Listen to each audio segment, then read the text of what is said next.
In this week's Pet Care segment, we're talking about the seasonal threat of ticks and Lyme disease. And while the warmer weather makes it much more pleasant to be outdoors with our pets, it also puts them at greater risk for tick-borne diseases. And joining us on the Roadshow now with some tips on keeping our pets here safe is Dr. Gary Block from Ocean State Veterinary Specialists. Good morning. Hi, how are you? Thanks for being with us. My pleasure. And you know, one tick-borne disease we often hear about is Lyme disease. And I was telling you off camera, I actually had it about a year ago to this time. Tell us what it is and where we can find it, because I was surprised that I found it in my town. Yeah, Lyme disease is everywhere in the Northeast. The disease was actually named after the town of Lyme in Connecticut, which is not too far from the southern border of Rhode Island.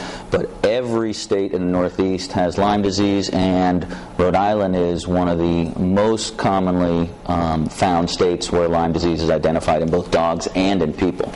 Now, and this is about springtime, so it comes out about now, you think? Yep, spring and summer is the most common time for dogs to get diagnosed with Lyme disease, although dogs can get diagnosed every month of the year, which is why it's so important to take steps to try to prevent infection year-round in your pet. And the size of the tick is really small. I mean, I didn't even see it on myself, let alone on my dog.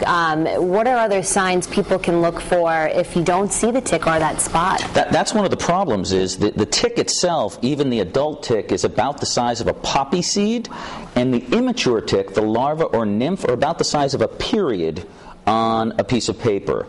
And so it's very possible, particularly in a dog like this, that you would never pick up a tiny little black dot on your pet. So you'd see signs then? You would see signs, and the signs you would be looking for would be classically shifting leg lameness, muscle pain, stiffness, decreased appetite. Your dog may have a fever.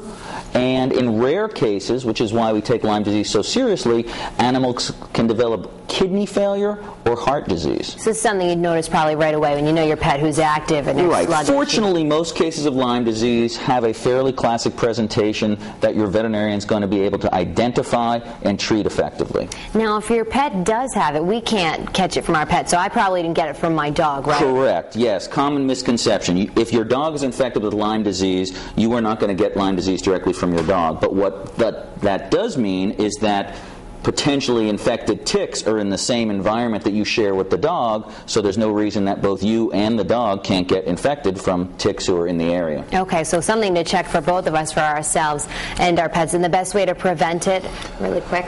Best way to prevent it is to make sure you try to keep your pet out of high grass.